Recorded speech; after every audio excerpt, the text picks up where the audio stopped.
Bienvenue sur Développement Royal, le podcast dédié au business, au web et au lifestyle. Avec l'ambition de vous accompagner pour vous aider à vous épanouir et à vous développer. Dans cet épisode, j'ai le plaisir d'accueillir Frida, une infopreneuse au parcours atypique et inspirant que je souhaitais vous faire découvrir.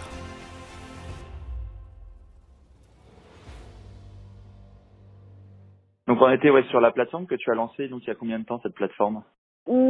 Alors j'ai travaillé dessus, j'ai créé la plateforme en je sais plus quand.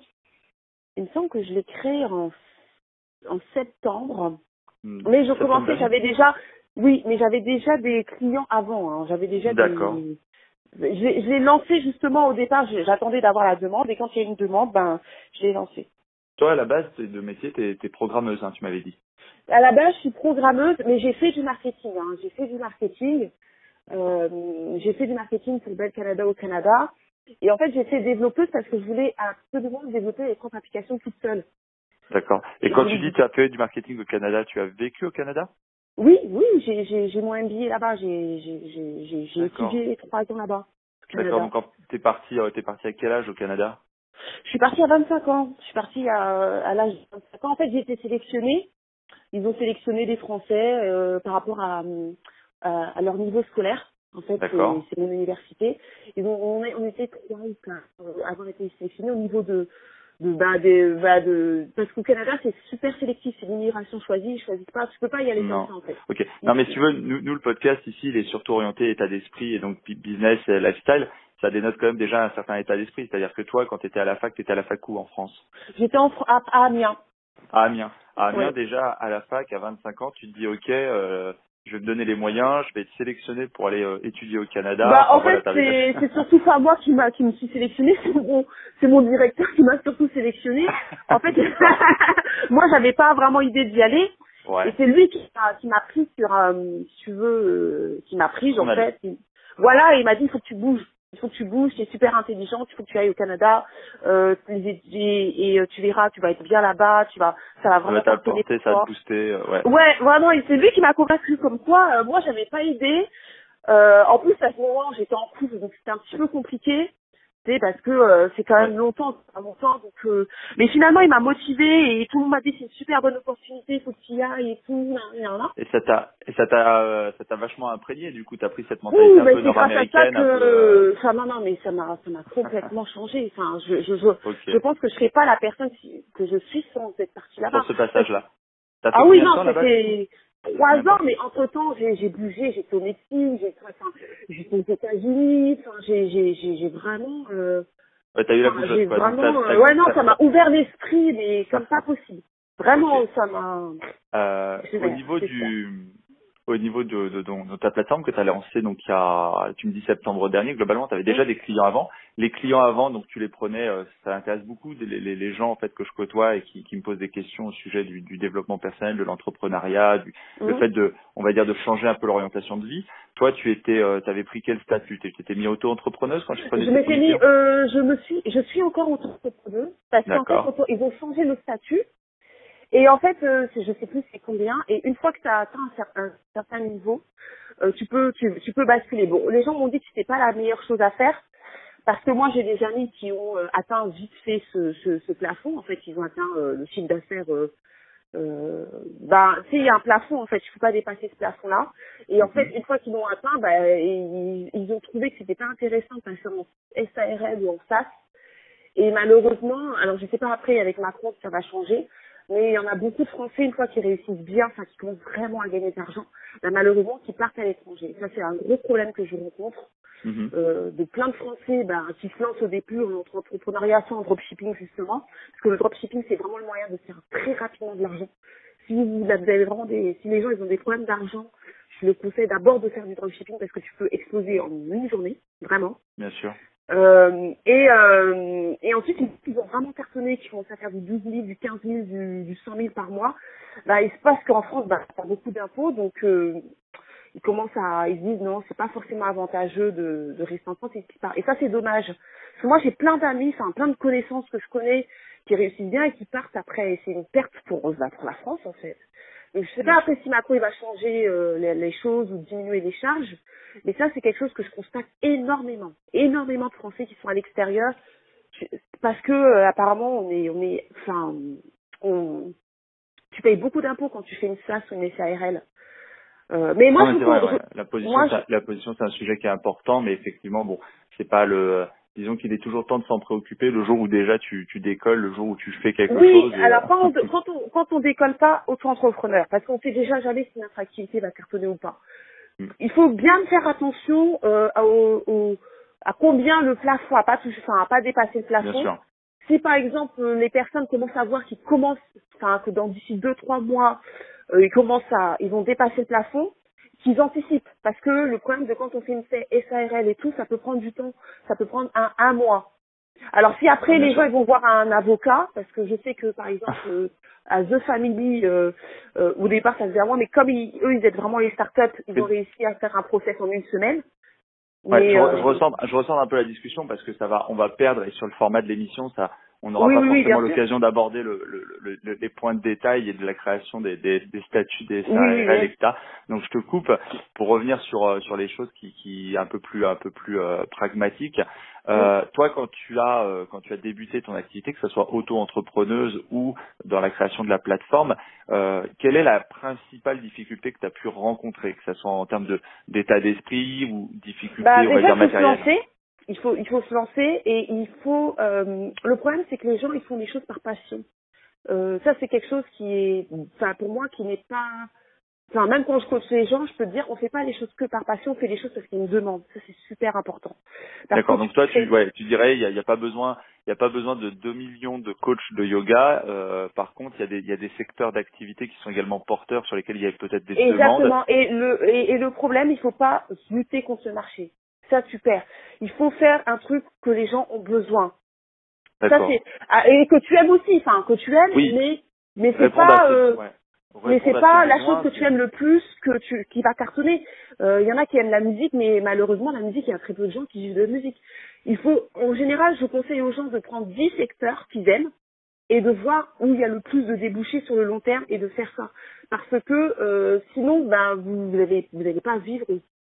Quand tu dis que tu coaches parce que ça fait partie, donc ta plateforme aujourd'hui, tu accompagnes les gens en marketing, publicité par le biais de ta plateforme, tu coaches également en développement personnel, en projet. Non, en fait, le coaching c'était pas le départ ce que je voulais. Au début, j'ai fait ma plateforme pour justement les gens ils prennent et je réponds à leurs questions au cas de problème. Mais ce qui s'est passé, c'est que j'ai créé un Facebook professionnel. Oui. Où j'explique les activités, je poste les vidéos YouTube. Et ce qui s'est passé, c'est que j'ai on mettra pour les auditeurs le lien du Facebook également ou de la page. Voilà. Et ce qui s'est passé, c'est que à force de faire des groupes privés, d'animer des groupes privés, les gens ils ont vu un peu mon travail et j'ai été beaucoup contactée par des gens qui voulaient être coachés. Et c'est comme ça que j'ai trouvé aussi des clients en dehors de ma plateforme en ligne. D'accord, ok. C'est comme ça. Okay. Donc c'est pas quelque chose que je voulais faire au départ. Ça c'est ce que j'explique dans des articles, c'est un peu le cercle vertueux, c'est-à-dire qu'à partir du moment où effectivement tu engages un mouvement dans ta vie, que tu commences à t'intéresser à des sujets ou à des thématiques, il va se produire des choses, des réactions en chaîne que tu n'as pas forcément anticipées, mais qui te sont parfois et souvent d'ailleurs favorables. C'est-à-dire que toi, tu as décidé, voilà. Ouais. Ok. Et alors à côté de ces activités, on va dire web, business, développement, etc. Donc tu m'as dit que tu as écrit un livre là que tu vas bientôt publier, enfin que tu es en train de publier d'ailleurs, tu as eu la relecture, etc. Alors ce livre, est-ce que tu peux nous expliquer un peu combien de temps ça t'a mis? Alors concrètement, combien de temps t'as mis pour rédiger ce livre? Alors le livre, c'est justement parti on m'a dit, c'est justement les rencontres, comme tu as dit. J'ai rencontré une entrepreneuse, entre guillemets, qui est auteure. Et elle m'a dit, il faut écrire un livre parce que écrire un livre, en fait, ça donne de la crédibilité et c'est un moyen aussi de booster ton business. D'accord. Donc là, pour les auditeurs, c'est ce que souvent on entend dire, c'est-à-dire que un livre, ça apporte, on va dire, la preuve sociale. Exactement. Voilà. Tu te fais pas forcément de l'argent, mais ça, tu peux t'en faire, mais en général, tu t'en fais pas forcément, surtout si c'est en édition. Ouais, mais surtout qu'on fait pas du Stephen King en plus. Exactement. Donc, mais ça te donne une grosse preuve sociale. Ça prend du temps d'écrire un livre. Bien sûr. Et en fait, c'est un roman sur le développement personnel. Donc c'est des D'accord. outils, mais c'est développement personnel. Mais là j'ai voulu toucher un peu tout. Donc c'est en gros c'est une fille qui décide de se lancer dans l'entrepreneuriat. Donc je montre les difficultés, mais il y a des points très très développement personnel, c'est-à-dire comment concilier sa vie professionnelle privée, comment avoir confiance en soi. Mais c'est pas une autobiographie alors, c'est ni une autobiographie Pas du tout. C'était un roman et au départ je voulais écrire un livre sur le développement personnel, mais je me suis dit comment toucher le plus grand nombre. Et je me suis dit, je me suis inspirée de Raphaël Giordano, je sais pas si tu connais, qui a vendu plus de 2 millions d'exemplaires de son livre. Non, mais c'est l'occasion pour moi effectivement je vais le noter, Raphaël Giordano. Pourquoi Voilà. pas, Elle a fait un roman sur le développement personnel et ça a marché, ça a cartonné parce que justement c'était sous forme de roman. Et donc moi en fait mon but c'était de faire sous forme de roman pour diffuser les idées, c'est-à-dire sur le développement personnel et que ça soit accessible à tout le monde. Oui, c'est ce que je dis souvent. De toute façon, il y a plusieurs canaux de diffusion de l'idée. Hein. Je dis souvent aux gens que prendre conscience de leurs possibilités, c'est un peu comme dans le film Matrix. Alors, ça c'est un peu old school, mais c'est de se rendre compte qu'en fait, on est dans la matrice. Et à partir du moment où tu t'en prends connaissance, t'en prends conscience, c'est vrai que beaucoup de choses changent. Et tu essayes d'éveiller l'esprit des gens. Moi, je discute beaucoup avec les gens qui on va dire sont encore dans la matrice, tu vois, et te disent mais non, mais c'est pas possible, mais comment tu fais en fait? Je lui dis mais en fait c'est l'éveil des consciences. Alors ça passe par les blogs, ça passe par les lectures, par les livres de développement personnel, par voilà, il y a plusieurs canaux. Effectivement, je pense qu'effectivement un roman pour les gens qui te disent mais moi j'ai pas envie de lire un livre ennuyeux, un livre de liste ou de conseils, je préfère lire des romans. C'est vrai qu'un roman de développement personnel c'est une bonne approche pour éveiller les consciences. Et voilà, et surtout j'ai voulu qu'elle ait tous les problèmes que peut rencontrer des gens, c'est-à-dire le doute, le fait de pas savoir, de se dire comment je vais faire si j'ai pas d'argent. Donc j'aborde tous les problèmes que les gens ont, parce que quand on est entrepreneur, la majorité des gens ont pas beaucoup d'argent. Alors on revient un peu, les gens sont toujours curieux. Combien de temps ça t'a pris pour écrire ce livre concrètement? Alors mon livre ça m'a pris à peu près un mois. Un mois, d'accord. Alors un mois pour un livre qui fait combien de caractères sur quand tu tapes alors c'est à peu près 42 000 mots. À peu près 42 000 mots, ok. Donc un mois, 42 000 mots. Tu t'es fixé un objectif tous les jours, tu te mettais à table et tu disais. Allez, oui, voilà. Mais en fait, c'est un mois l'écriture, mais avant ça, j'avais lu énormément de livres sur le développement personnel. Mais l'écriture du livre, c'est un mois plus. Je me suis dit, je m'étais fixé d'écrire peut-être 10 pages. Enfin, je m'étais fixé une date limite où je devais terminer. Oui, d'accord. Donc ça on en revient toujours sur l'organisationnel, sur le fait qu'effectivement il faut déterminer des objectifs à l'année, mensuel. Tu t'es dit cette année je fais un bouquin, ce bouquin je le fais dans le premier mois, donc dans le premier mois donc il faut que tous les jours j'écrive X pages ou X mots. Je t'étais mis un calendrier quoi. Voilà, j'ai mis un calendrier, j'ai assez respecté. Mais après, le problème c'est que c'est un mois, mais après j'ai dû le relire, donc ça c'est le premier jet, je l'ai fait en un mois. Ensuite, il faut que tu dois le relire pour améliorer certaines choses, des passages qui ne vont pas. Ouais, alors on t'entend un peu moins bien des fois, ouais. c'est un peu alors là c'est bon. Voilà. Ouais, c'est bon, c'est mieux. Et donc des fois après j'ai relu parce qu'il faut faire des relectures, donc je l'ai relu. Ok. Une fois que j'ai relu, j'ai demandé à ma communauté, parce que entre temps, il faut développer une communauté. Donc c'est ça. Oui, alors tout dépend effectivement, là je te coupe, mais tout dépend effectivement de l'état d'esprit dans lequel on crée ou on publie un livre. Moi j'ai des gens ou des personnes qui entendront ce podcast, qui ont pour but, on va dire, d'écrire alors soit pour eux, soit d'écrire quelque chose de beaucoup plus pragmatique comme un roman. Donc effectivement, on va dire après ils peuvent se décharger sur le travail d'un éditeur. Toi, pour que les gens comprennent, tu avais chopé le choix, ayant une base marketing et étant un livre, on va dire, orienté sur ton business, promotion de ton activité. C'était le but, c'était aussi d'en parler autour de ta communauté, de créer une émulation dans ta communauté qui existait déjà. Exactement. Donc c'était écrire une communauté et toucher un maximum de gens parce que c'est pas ma communauté. Donc moi j'ai fait une stratégie. Enfin j'ai fait vraiment une stratégie. Donc je me suis dit ça va prendre à peu près un mois je le fais. Mais je savais qu'il fallait compter à peu près 3 mois pour que tout soit mis en place. Donc finalement j'ai développé ma communauté, je les ai fait participer au choix du titre, je les ai fait participer au choix des photos. Donc du coup les gens ils sont en attente de mon livre. En fait toute ma communauté sur Facebook c'est que je suis en train de sortir un livre, j'en parle, je parle de la problématique. Enfin j'ai vraiment fait participer les gens. Ouais, bien sûr. Je vois très bien l'idée et je pense que les gens qui écouteront ça connaissent un peu déjà le principe de dire, de créer en fait un trailer autour, une bande-annonce autour de la sortie de ce livre en fait. Exactement. Et d'impliquer la communauté je crois que pour les gens qui ont déjà lu le livre de Tim Ferriss, explique que le titre était marketé la semaine de 4 heures. Tim ne travaille pas 4 heures évidemment par semaine. Bon, certains le font peut-être, mais toujours est-il que voilà, l'idée c'était d'impliquer les gens pour créer une émulation, créer on va dire un buzz autour de la création et de la sortie de ce livre. Ok. Alors le livre, la plateforme, le coaching.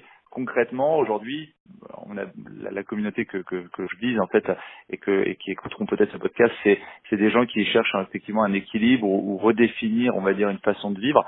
Combien tu travailles d'heures par semaine? Est-ce que tu sais? Est-ce que tu chiffres? Est-ce que tu surveilles un peu au départ, tu travailles toujours. Enfin, moi, je regarde pas. Je travaille les week-ends. Mais après, ça dépend de toi. Mais je rencontre aussi des gens. Mais après, ça dépend comment les gens peuvent s'organiser. Ils peuvent se dire du lundi au vendredi, je vois personne, je travaille comme des oufs, une personne folle. Donc, ils peuvent faire et après le week-end se reposer.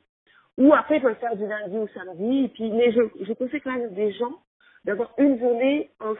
Mais toi aujourd'hui, comment tu t'es organisé? Moi, je m'organise pas très bien à ce niveau-là. Ce qu'il arrive, ça dépend. Là, comme c'est la sortie du livre, je travaille je travaille quand même beaucoup, même le dimanche, parce que là, j'ai quand même plusieurs sorties, la sortie de mon livre, et puis j'ai aussi des clients que je dois, j'ai des clients. Donc tu te lèves concrètement, tu te lèves le matin à quelle heure, par exemple? Moi, je suis un adepte. Concrètement, je me lève. Alors, je me lève pas très tôt, par contre. Je me lève à entre 8h et 9h et je travaille peut-être jusque 20h, 21h. D'accord. Donc toi, t'es pas mariée, t'as pas d'enfant là, Frida? Non. Non, ok. Et tu vis Paris intramuros, tu vis en proche banlieue, tu es où là? Je vis en banlieue. En banlieue. Ok. Dans quel secteur les gens peuvent te croiser à la supérette? Là, t'es vers quelle commune? Non, moi je suis à Courbevoie. C'est à Courbevoie, ok. Ok. Et non, parce que bon, moi je suis un adepte du Miracle Morning. Moi j'attaque tôt parce que bon, je suis pas indépendant, donc j'ai une activité professionnelle à temps plein. Donc effectivement, moi je jongle entre planning professionnel, le planning de mes activités annexes et évidemment la vie de famille qui a également une part entière et dédiée et que je recommande à tout à chacun d'être suffisamment équilibré. Donc c'est vrai qu'après chaque profil est différent. Donc pour les auditeurs qui écouteront, effectivement, bon, toi, tu es entrepreneuse, t'es à ton compte, donc ton activité principale, c'est tout ce business que tu mets en place. Et en plus, on dit travailler, mais c'est vrai que travailler dans une chose qui est devenue ta passion, en plus d'être ton activité économique, c'est avant tout une passion aussi. C'est vrai que t'as pas forcément l'impression, c'est pas comme si t'étais la journée entière à l'usine, quoi. Oui, mais justement, il faut faire, c'est ce que je disais à une copine, c'est que là, j'ai décidé de plus travailler le week-end parce que justement, ça nous bouffe. Et parce que comme on aime bien ce qu'on fait, on se rend pas compte que ça peut bouffer. Donc il faut, comme tu dis, se mettre des limites où on se dit, pour prendre de l'oxygène. On a besoin aussi de vide pour être créatif. Je pense que par exemple, moi, je me suis aussi lancée dans l'entrepreneuriat parce que je me suis dit, c'était le bon moment. C'est le bon moment parce que j'avais pas d'enfants. Mais quand vous avez une vie de couple, enfin, quand vous avez des enfants, parce que si vous êtes même quand t'es en couple et quand t'as pas d'enfants, ça va. Mais quand vous avez, quand on a des enfants, ça commence à devenir, ça peut être compliqué. Disons que c'est ce que j'explique, je te coupe. Ce que j'explique, c'est qu'il faut être particulièrement organisé et vigilant à la façon dont on attribue du temps. Souvent, les gens citent la loi de Pareto, de se concentrer sur le 20% qui produit vraiment des résultats et de laisser effectivement les tâches annexes, soit en délégation quand on peut pas faire autrement, quand on n'a pas le temps. Moi, je dis souvent aux gens, les gens, ça les amuse, que je ne prends plus le temps de repasser, je délègue mon repassage parce que j'ai estimé qu'effectivement j'avais pas beaucoup de temps à consacrer à mes activités, à ce podcast, à YouTube, etc., et aux articles, et que si je voulais continuer de produire et de créer du contenu et m'impliquer là-dedans, il fallait effectivement que je trouve le temps. Donc c'est là où je te rejoins tout à fait, c'est que quand on a une vie de famille, quand on a notamment des enfants, ça devient effectivement, ça demande un temps qui est il est hors de question de réduire ce temps qui leur est consacré à eux, qui sont, à mon sens, qui doivent rester toujours la priorité. Moi, je cherche, on va dire, à me diversifier et à changer mon rythme, à changer un peu ma vie pour passer plus de temps avec eux. Donc ça serait assez incroyable de sacrifier le temps actuellement qu'ils ont pour atteindre cet objectif. Ça serait contre-productif, et surtout le temps qu'on perd au contact de ses proches, ou même le temps qu'on perd pour soi. Moi, j'invite les gens, souvent je leur dis, si vous êtes une plus riche personne, si vous devenez une personne passionnée et passionnante, il y a une forme de loi de l'attractivité. Donc là où je te rejoins tout à fait, c'est qu'effectivement être toujours la tête dans le guidon n'est pas non plus la solution, quoi. Ah non, mais de toute façon c'est contre-productif, hein. Ça sert à rien. Moi, tu finis par t'épuiser, quoi. Oui, puis c'est surtout que beaucoup de gens, comme il dit la semaine de 4 heures, l'idée c'est de se dire, en fait, c'est pas de se dire qu'il faut travailler 4 heures pour réussir, ça ne marche pas. Mais c'est de se dire qu'on n'est pas obligé de travailler comme beaucoup, c'est-à-dire de faire des 100 heures, et pour avoir une vie de rêve ou pour avoir beaucoup d'argent.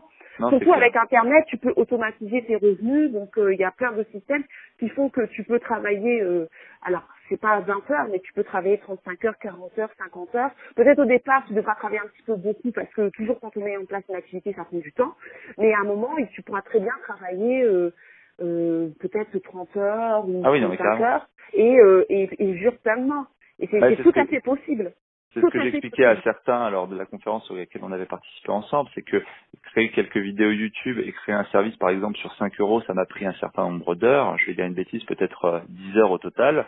Mais maintenant que le produit il existe et que les liens vers le produit existent, finalement ce produit est devenu passif. Alors c'est des petits revenus, ça n'a pas généré des fortunes, mais c'est la continuité et reproduire ce genre d'action qui fait qu'effectivement tu peux potentiellement avoir des revenus récursifs. Là le livre, ça t'a demandé un certain volume de travail, mais ça t'a demandé qu'une seule fois.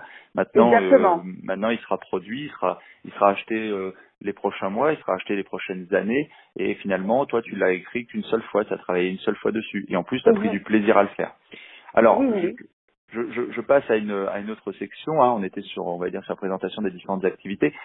Là, aujourd'hui, quels sont, de façon à peu près chiffrée, tes objectifs, c'est-à-dire à court et moyen terme? Quels sont à peu près les revenus que tu dégages aujourd'hui, que tu aimerais dégager dans quelques mois ou dans quelques années?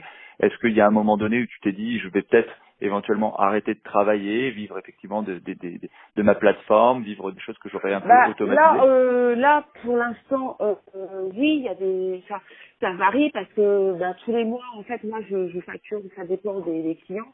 Oui, bien sûr, mais c'est pour un peu pour donner un ordre d'idée aux gens. Parce que, par exemple, moi, je peux facturer un client pour me payer 5 000 € pour la gestion des réseaux sociaux, pour ceci, cela. Donc, à l'année, tu dirais que tu peux faire si tu devais faire une moyenne, en fait, tout simplement. Alors, l'année, j'ai commencé la plateforme en septembre, donc pour faire une année. C'est difficile à faire de recul, ouais. Ouais, j'ai pas commencé la plateforme. Jusqu'à septembre, t'étais salarié? Jusqu'à septembre, t'étais salarié? Non. Mais la plateforme, en fait, je l'ai faite pour que j'ai des revenus plus ou moins récurrents. Oui. Mais à l'année, je peux dire que tu peux faire 60 000, entre 60 000 et 100 000, ça dépend de ta détermination. Bien sûr. Ça peut être entre 30 000 et 60 000. Mais là, je te coupe, mais avant la plateforme, quand tu n'avais pas la plateforme, tes revenus en tant qu'indépendant, tu mensualisais, si tu devais faire une moyenne sur la dernière année, tu dirais que tu étais à combien? En net, tu étais à 2 000, 3 000 net? 4 000 net un peu? Ouais, tu peux être à 3 000 net, 4 000 net. Toi, tu étais entre 3 et 4 000 net à peu près par mois avant la création de la plateforme? Non, parce que en fait, ça dépend, parce que le problème, c'est que il fallait que, j'ai pas, ça devait être un truc comme ça. Autour de 3 000 net, quoi, à peu près. Ouais, ça peut être comme ça, à peu près 3 000. Ok. Et avec la plateforme, tu penses que là, on est septembre, ça fait quoi? Ça fait 6 mois d'exploitation. Sur 6 mois, à peu près, bon, alors c'est le début, c'était le lancement, etc. Faut être indulgent, mais t'étais à peu près sur 6 mois, sur une moyenne. Non, justement, c'est pas ma plateforme qui marche le plus. D'accord. Là, la plateforme, j'ai lancé, mais c'est ce qui marche le plus, c'est surtout le coaching comme ça, en fait. C'est ça qui là où tu peux être à des fois 5 000, 6 000 net. Du coup, cette plateforme-là, elle me génère pas forcément beaucoup de revenus. Pour l'instant. Parce que, comme je dis, les gens, ils veulent. Et qu'est-ce que t'appelles pas beaucoup? Parce que tu sais, pour nos auditeurs, c'est tout relatif. Hein, non, elle me ramène, ça peut être 800, ça me rapporte pas vraiment de revenus parce que en fait 100, 200 euros, 100 à 200 euros. C'est ce qui me rapporte vraiment des trucs. Mais c'est déjà pas mal, tu sais, enfin 100, 200 euros pour certains de nos auditeurs qui sont peut-être au SMIC ou quoi, c'est déjà un revenu récurrent. Mais moi je pense que le coaching ça ramène plus là. Par exemple, je peux mettre des 5000, des 6000. Oui, enfin, la plateforme finalement je l'ai faite, attends, je te coupe, mais les 5 ou 6 000, tu parles en facturation, donc après impôt déduit, frais déduits, mensualisé, il restera combien? Il restera 2-3 000, non? Je sais pas, parce que de toute façon, moi, je dois déclarer, comme je suis auto-entrepreneur, tous les 3 mois, je dois déclarer tous les 3 mois. Donc moi je déclare, mais après je sais pas. Enfin, en plus quand tu es en entrepreneur, tu payes pas la TVA, donc là franchement je pourrais pas te dire. Bon, j'ai pas les reculs pour le dire aussi. Donc, je pense que de mémoire auto-entrepreneur, normalement tu es redevable à peu près de 33, de mémoire c'est 30 ou 33% je crois en imposition. Donc si tu arrives à facturer à un client par exemple 6 000 euros par mois, tu as un client à 6 000 euros dans le mois. Logiquement, il devrait te rester à peu près 4 000 euros net, quoi, impôt déduit. C'est à peu près ce montant-là. Ok. Et quel est ton objectif, on va dire moyen terme, c'est-à-dire à l'horizon de 3, 4, 5 ans, ça serait que la plateforme grossisse suffisamment pour éventuellement... le truc, c'est que je vais facturer, je pense que je vais... mon objectif, c'est déjà que mon livre se vende bien pour me... Bien sûr. Pour me donner une visibilité. Et le but aussi, c'est que je vais monter de créneau, parce que là, j'ai fait plein de formations avec les Américains, et je vais monter en gamme, en fait. Et parce que j'ai parlé avec d'autres entrepreneurs qui eux font ça. Il y a un entrepreneur par exemple qui facture 35 000 le coaching et il arrive à avoir des clients et du coup il dit que c'est beaucoup moins chiant parce que finalement il n'a pas besoin de beaucoup de clients en fait. D'accord. Avec alors 10 35 000, clients, il facture, il fait quoi pour 35 000 euros? Il fait quoi comme coaching? C'est de l'accompagnement? C'est quoi? Voilà, il fait de l'accompagnement et il fait une obligation de résultat de multiplier le chiffre d'affaires par 10. D'accord. Et c'est sur combien de temps? Parce que c'est quand même une somme conséquente. Ça vise quel genre de personnes? Je pense que c'est sur 18 mois, je crois. D'accord. Je suis pas sûre. Et ça vise quel type de personnes? Je pense que là, lui, il vise des gens qui ont de l'argent, puisque de toute façon, il a beaucoup de clients. Et justement, son livre lui a permis justement c'est qui lui a donné de la valeur. Du coup, on peut le citer. C'est quoi son livre? Oui, c'est Eric. Il s'appelle 12 jours. C'est Eric Béanzin. D'accord. Tu m'enverras le lien, effectivement, je le mettrai également. Ouais, et lui, en fait, justement, il a changé de stratégie, pareil, il était là, puis il a vu que, finalement, si tu veux t'enrichir et vraiment vite, il faut mieux viser des gros poissons, enfin, des personnes qui ont peut-être beaucoup d'argent, mais t'en auras pas beaucoup, mais au moins, t'as une stabilité, plutôt que de viser toujours des petits, et puis, de toujours, Oui, après c'est une question de public, de stratégie et à qui voilà, tu t'adresses. De stratégie, ouais. Et lui, de toute façon, c'est important ce que je dis toujours, c'est important de cibler et de savoir qu'est-ce qu'on fait, pourquoi on le fait, et comment on le fait. C'est-à-dire, il faut avoir une idée derrière la tête. Faut pas avancer tout droit sans se poser les bonnes questions. Oui. Ok. Et donc est-ce que toi ton objectif c'est peut-être à terme avoir donc quelques clients comme ça réguliers et donc finalement Là, je suis en train de changer de stratégie justement. Je pense que je vais faire la même stratégie, c'est-à-dire que je vais viser des clients, pas beaucoup de clients, et de facturer comme un peu à l'américaine. D'accord. Ok. Oui, tu penses que le modèle est complètement adapté également sur un marché parce que c'est vrai qu'on dit souvent le marché français est moins sensible à ce système de coaching que le marché anglo-saxon où c'est beaucoup plus réputé. Lui, il arrive à avoir des gens et il en vit très très bien. Donc je me dis si lui il arrive, c'est juste après. Je pense que c'est juste après. La question de ça, c'est juste le marketing, enfin comment on se brand et aussi la communication, c'est-à-dire il faut se faire connaître par ce public-là. Et lui justement, il s'est fait connaître grâce, je pense, à son livre. Et c'est sûr que les gens qui achètent son livre sont pas les mêmes clients qu'il a, parce que les gens qui achètent son livre sont souvent, les livres sont pas très chers, tu vois. Enfin, les livres dépassent jamais 25 €. En général, des livres maximum 25. Mais on t'entend pas. Oui, allô? Oui, les livres tout le monde peut s'acheter un livre. Au maximum, c'est 25 €. Tout le monde a au moins 25 €. C'est le prix d'un resto. Donc, lui, il a fait un livre et ce livre l'a fait connaître un grand public. Et c'est un livre qui est un livre comme un roman ou non, je l'ai pas lu. Je vais lire. C'est 12 jours. J'enverrai le lien. Et en fait, c'est un livre qui explique l'entrepreneuriat. Il a fait une expérience de pas manger, pas boire pendant 12 jours. Et il a fait le parallèle avec l'entrepreneuriat. Et c'était un livre qui s'est fait pour se faire connaître et ça lui a donné la possibilité de se faire connaître, de faire des conférences. Et toi, tu l'as rencontré où, du coup? Alors moi, je ne l'ai pas rencontré. J'ai rencontré plutôt, c'est des amis, je connais des gens qui le connaissent. Et c'est comme ça que j'ai vu son interview et tout. Je ne le connais pas personnellement, mais j'ai rencontré des amis qui, eux, sont millionnaires, par exemple, et qui le connaissent. Et qui m'ont dit, c'est peut-être, et eux, ils ont appliqué sa stratégie. D'accord. Et ces amis millionnaires, en l'occurrence, que tu t'es fait, ils sont dans quel domaine d'activité? Ils sont dans le dropshipping beaucoup. Dans le dropshipping et beaucoup dans le dropshipping. C'est le meilleur moyen de devenir millionnaire à l'heure actuelle, c'est vraiment le dropshipping. Parce que le dropshipping, c'est vraiment soit la personne aime, soit la personne ne l'aime pas. C'est plus difficile, je pense, d'être multimillionnaire en étant dans le coaching. Sauf si tu factures comme lui des 35 000, des 100 000. T'as pas le même levier. Ta journée, elle est pas suffisamment sécable pour pouvoir avoir 1000 ou 10 000 clients dans la journée, ça c'est sûr. Ou alors tu factures des 10 000 euros, une heure, 10 000 euros. Après tout dépend effectivement à qui tu t'adresses, etc. Écoute, on arrive un peu au bout du sujet. On a vu un peu le développement et l'état d'esprit dans lequel t'es. De toute façon, t'es un vrai rouleau compresseur, tu t'arrêtes jamais. Mais c'est ça qui est agréable aussi, c'est de voir que finalement les gens recherchent ça au travers de ce genre de podcast, d'émissions et c'est en tout cas ce que je revendique, c'est-à-dire que plutôt que de rester là et de se dire je n'y arriverai jamais, je pourrai jamais le faire, etc. Il y a un moment donné où il faut effectivement se donner les moyens. Si on veut, on dit souvent la fin justifie les moyens. Je pense que tu en es le bon exemple, c'est-à-dire que on peut de sa scolarité à Amiens en faculté finalement partir au Canada, voyager en Amérique du Nord, revenir gonfler à bloc, lancer de différents types de business, avoir été salarié pendant un temps et puis finalement décider de voler de ses propres ailes en lançant ses activités, on va dire tout azimut, mais orienté dans le coaching, orienté dans le marketing et puis essayer d'automatiser aussi une partie des process en créant des revenus réguliers avec une plateforme.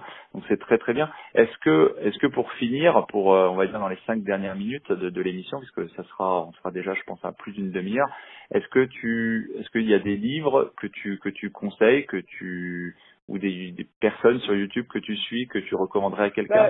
Alors je suis beaucoup de personnes sur YouTube. Alors on va plutôt dire les livres parce que sinon. Alors Père riche, Père pauvre, ça c'est le classique. Ouais, un classique. The Messenger millionnaire de Brandon Burchard, ça c'est vraiment génial. Ça c'est un livre que j'ai pas lu, ok, donc je le mets. Je vais le noter et puis on le mettra dans les liens de l'épisode, ok, très bien. C'est un livre que tu as lu récemment, celui-là, ou ça? Ouais, il est génial. C'est lui, il a formé plus de 2 millions ou 2000, il a formé énormément de gens, il a formé plus de gens que Harvard. D'accord. Ah oui, c'est quand même quelque chose. Ah ouais, c'est ce mec, c'est une tuerie, c'est vraiment lié, même plus que Robert Kiyosaki, c'est le livre qu'il faut lire, quoi. Franchement, moi, ça m'a vraiment débloqué. Alors, quel est comme le site aussi s'intéresse beaucoup donc au lifestyle, quel est le prochain voyage, quel est le prochain défi ou trip que tu as envie de faire, je veux dire hors de ta sphère business justement, quel est le seul continent que j'ai jamais fait, j'ai vécu dans tous les pays, tous les continents sauf un, c'est l'Asie. Donc il faut absolument que je fasse l'Asie. Je vais le faire, mais pas pour le business, mais il faut que je fasse l'Asie, je l'ai jamais fait, j'ai jamais été. Alors 2018 c'est l'Asie ou pas? Je vais essayer, mais bon, avec la sortie du livre et tout, mais je vais essayer. Au moins d'aller dans un pays asiatique. Mais et t'as une idée alors, première choix? Bon, peut-être la Chine, Singapour. Enfin, l'idée, ça serait de faire un peu un trip, c'est-à-dire de visiter un maximum de pays. Genre rester peut-être un mois et puis visiter un maximum de pays en un mois. Parce qu'en plus là-bas, c'est pas cher, c'est pas très cher, on m'a dit. Ça, j'aimerais tellement le faire en été. Écoute, dès que tu le fais, surtout tu reviens dans l'épisode nous parler un peu de ce super voyage en Asie. Alors. Il faut voyager, c'est génial voyager. Ok. Est-ce qu'il y a un podcast que tu écoutes, bientôt le mien, j'espère, mais est-ce qu'il y a d'autres podcasts que tu écoutes? Est-ce que c'est Nouvelle École. Nouvelle École. Ouais, ok. Très bien. T'écoutes à quelle occasion? Quand est-ce que tu écoutes tes podcasts? En voiture, dans le métro? Quand mon travail ne nécessite pas beaucoup de concentration, c'est-à-dire en général quand j'envoie des mails à des gens ou des trucs comme ça, en métro. Non, en métro plutôt, je lis plus. Je préfère lire dans le métro. D'accord. Mais plutôt quand par exemple, certains week-ends, quand j'ai un boulot qui nécessite pas une grosse concentration, j'écoute Nouvelle École. J'écoutais Oussama Hamar aussi. Ils ont créé une chaîne YouTube qui s'appelle Startup Food. Ok. Un truc comme ça, je crois. Super. On regardera ça marche. Enfin, quel est le conseil que tu aurais aimé avoir quand tu t'es lancé ou avant de te lancer? Et quel conseil aujourd'hui tu donnerais, si tu en donnais qu'un seul, à ceux qui nous écoutent? Moi, je conseillerais aux gens de se lancer avant d'avoir des enfants. Allô? Oui, je t'écoute. Oui, je conseillerais aux gens, si vous n'avez pas d'enfants, même si vous êtes en couple, hein, mais si vous n'avez pas d'enfants, il est important, lancez-vous. C'est le meilleur moyen, c'est le meilleur moment. Ok. Donc on prend le conseil de se lancer, pour ceux qui n'ont pas encore d'enfants, de se lancer avant, mais pour ceux qui en ont déjà, alors comment ils font? Alors si vous en avez, je vous conseille de demander, parce que ça je le vois beaucoup, hein, beaucoup de sont dus à ça. Ne faites jamais sur la validation de votre conjoint, et demandez à votre conjoint et votre conjoint, parce que l'entrepreneuriat n'a pas forcément de l'argent tout de suite. Donc, combien de temps il peut supporter? C'est-à-dire, vous dites peut-être pendant 1 an, je te laisse le faire, ou 2 ans, je peux te supporter pendant 1 an ou 2 ans ton activité, et si ça marchait pas, tu reprends le travail. Il faut vraiment vous mettre, parce que quand on est en couple ou même quand on a des enfants, on est responsable. Donc c'est la famille qui passe avant. Donc on n'engage pas sa famille sans son accord, donc on demande on demande la validation. Enfin, je te coupe, mais c'est vraiment important, et je pense que je rebondis sur ce que tu dis. C'est vraiment très important. J'en parlais avec quelqu'un qui là justement, qui est seul et qui travaille et qui aujourd'hui veut lancer ses activités, qui n'a pas forcément encore fait le tour de la question, son étude de marché, etc. Et qui je dirais, alors on dit souvent lancez-vous, soyez pas peureux, etc. Néanmoins, soyez quand même réfléchis, pas confondre vitesse et précipitation. Et c'est très important, effectivement, comme tu le dis, quand on a une charge de famille, quand on a des responsabilités, quand on a un logement à payer, etc. Et puis les enfants à s'occuper, d'être conscient et d'accord que c'est un choix de vie qui doit être fait de façon réfléchie, et que le conjoint doit comprendre les implications que ça a, effectivement, et peut-être la baisse de niveau de vie. Ça peut être intéressant de faire. Ça peut être intéressant pour ceux qui veulent se lancer de bien mesurer les conséquences de cet acte. Alors, pas de reculer, pas forcément de flancher, mais parfois il vaut mieux différer de quelques mois en ayant suffisamment de trésorerie, en ayant épargné suffisamment pour préparer ce projet. Je compare ça un peu à ceux quand ils veulent faire un tour du monde, on en croise de temps en temps, qui disent ils savent que c'est un budget, ils préparent un peu les étapes. Je dis souvent aux gens, faites un peu un plan de bataille, organisez-vous. Moi c'est mon credo, tu le sais, on en a un peu discuté, je suis quelqu'un de très très méticuleux là-dessus. Je dis soyez organisés, sachez ce que vous faites et comment vous le faites, quoi. Si vous vous lancez juste parce que vous avez le désir et l'envie de vous lancer, c'est bien, mais pour préparer le terrain, quoi. Ok. Écoute, en tout cas c'était un super échange, j'ai beaucoup apprécié. On avait déjà eu l'occasion de se rencontrer et c'est pour ça que je voulais t'inviter dans l'émission. J'espère, je sais pas quand est-ce que je vais arriver à produire et à masteriser l'épisode, ça sera un peu la surprise. Tu inaugures, j'espère, la série de plusieurs épisodes. Donc merci beaucoup Frida pour ton dynamisme et pour ce partage, en tout cas auprès de nos auditeurs. L'épisode est maintenant terminé, j'espère que vous l'avez apprécié, qu'il vous a inspiré. Pensez à vous abonner pour recevoir les prochains épisodes de podcast. Laissez-moi un commentaire ou une évaluation sur iTunes ou sur la plateforme où vous écoutez ce podcast, ce qui me permet d'améliorer son contenu et de le faire connaître à un plus grand nombre de personnes. Enfin, je vous invite à me rejoindre sur ma chaîne YouTube Développement Royal ainsi que sur le site internet www.développementroyal.com. Je vous dis à très vite pour de nouveaux épisodes.